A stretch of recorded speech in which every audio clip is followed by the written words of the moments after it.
Hey guys, welcome back to college classes. तो आज हम एक छोटा सा टॉपिक कवर करेंगे, basis of charge income from house property chapter से।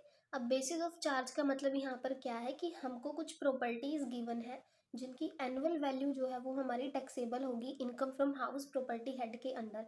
यानी कि बेसिस ऑफ टैक्सेबिलिटी हमको गिवन है कि कौन सी प्रॉपर्टीज की एनुअल वैल्यू आप हमारी टैक्सेबल होगी income from house property head के अंडर। तो ये तीन कैटेगरीज में आपको गिवन है। सबसे पहले एनी बिल्डिंग और land appurtenant thereto of which the assessee is the owner, and third one is which is not used by the assessee for the purpose of its business और profession.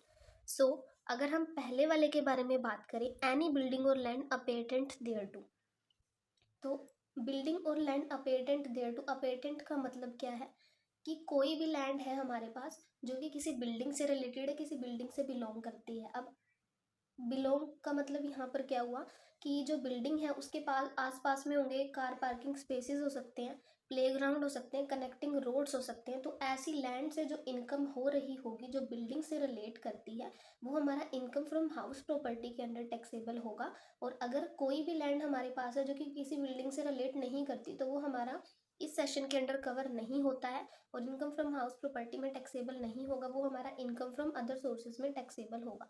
ठीक है। सो building और land appurtenant there to, उसकी जो annual value होगी वो हमारा income from house property head के अंडर टैक्सेबल होगा। लेकिन इस रूल को लेकर ना कुछ एक्सेप्शंस भी गिवन है।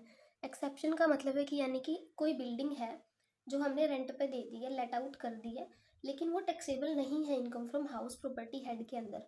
क्यों टैक्सेबल नहीं है? अब वो किसी और चीज़ से रिलेटेड हो सकती है। तो एक्सेप्शंस में हम पढ़ेंगे, हमारे पास 4 केसेस गिवन है। जिस केस में आपने लेट आउट करा है लेकिन वो टैक्सेबल नहीं होगा income from house property head के अंडर, वो किस तरीके से होंगी। सबसे पहली एक्सेप्शन है बिजनेस और staff quarters let out to employees and others.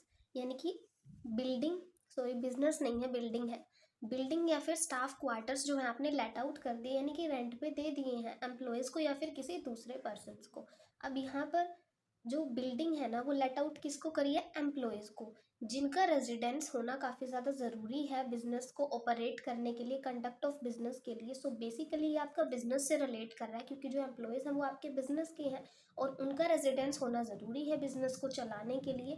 तो ये आपका बिजनेस से रिलेटेड है, तो इससे जो भी इनकम आपको होगी ना वो इनकम फ्रॉम बिजनेस और प्रोफेशन हेड के अंडर टैक्सेबल होगी, हाउस प्रॉपर्टी के अंडर नहीं आएगी। सेकेंड एक्सेप्शन है building let out to authorities for local bank, post office, police station etcetera. यानी कि बिल्डिंग जो है वो आपको आपने रेंट पे दी है लोकल अथॉरिटीज को, मतलब कि गवर्नमेंट को एक तरीके से रेंट पे दी है, बैंक वगैरह बनाने के लिए, पोस्ट ऑफिस लोकेट करने के लिए, पुलिस स्टेशन। अब ये सारी चीज़ें जब इनमें से कोई भी अगर जो लोकल अथॉरिटीज़ हैं वो एस्टैब्लिश करती हैं तो आपके बिजनेस के लिए वो काफ़ी ज़्यादा हेल्पफुल रहेगा। आपका बिजनेस जो है आप ज़्यादा एफिशिएंटली रन कर पाओगे। सो बेसिकली ये भी आपका बिजनेस से रिलेट करता है, इससे आपको बिजनेस में फ़ायदा होगा। तो जो भी इनकम यहाँ से होगी वो भी हम आपका इनकम फ्रॉम बिजनेस और प्रोफेशन हेड के अंडर ही टैक्सेबल होगा। नेक्स्ट वन एक्सेप्शन आपके पास जो है composite letting of building with other asset. Composite letting of building with other asset, इसमें क्या है? कंपोजिट लेटिंग का मतलब यहाँ पर क्या है कि जो बिल्डिंग है वो तो आपने रेंट पे दी है लेकिन उसके साथ साथ कुछ और एसेट्स हैं, प्लांट एंड मशीनरी, फर्नीचर वगैरह, ये भी आपने क्या है उसके साथ ही प्रोवाइड कर दिया बिल्डिंग के साथ ही। ठीक है। तो अब जो ये रेंट है ना वो आपको क्या मिल रहा है? इकट्ठा मिल रहा है, बिल्डिंग का भी और उस फर्नीचर फिक्सचर जो भी आपने उनको, प्लांट एंड मशीनरी जो भी प्रोवाइड करवाया, साथ में जो भी अदर फैसिलिटीज़ दी हैं तो साथ में मिल रहा है आपको। तो यहाँ पर बात आती है कि वो टैक्सेबल होगा या नहीं होगा। अब अगर आपका बिल्डिंग का और एसेट्स का रेंट इनसेपरेबल है यानी कि अलग अलग नहीं हो सकता, अब बिल्डिंग का रेंट अलग नहीं निकाल सकते, रेंट और जो प्लांट एंड मशीनरी एसेट्स का रेंट है वो अलग नहीं निकाल सकते हो, तो वो आपका टैक्सेबल होगा इनकम फ्रॉम अदर सोर्सेज। और अगर आपने लेटिंग करी है आपके बिजनेस में तो वो आपका टैक्सेबल होगा इनकम फ्रॉम बिजनेस और प्रोफेशन में, लेकिन हाउस प्रॉपर्टी में नहीं होगा। लेकिन अगर सेपरेबल है तो जो आपका बिल्डिंग का रेंट होगा वो क्या होगा? Income from house property head के अंडर टैक्सेबल होगा। ठीक है जी। उसके बाद फोर्थ एक्सेप्शन है पेइंग गेस्ट अकोमोडेशन।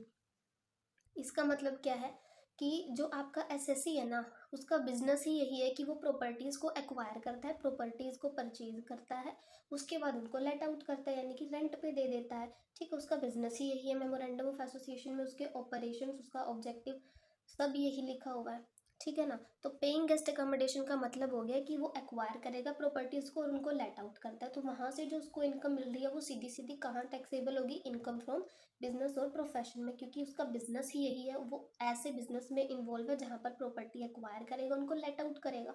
सो ये टैक्सेबल होगा income from house property head के अंडर। तो इसी के साथ हम करते हैं आज की वीडियो को and. If you like my videos please like share and subscribe.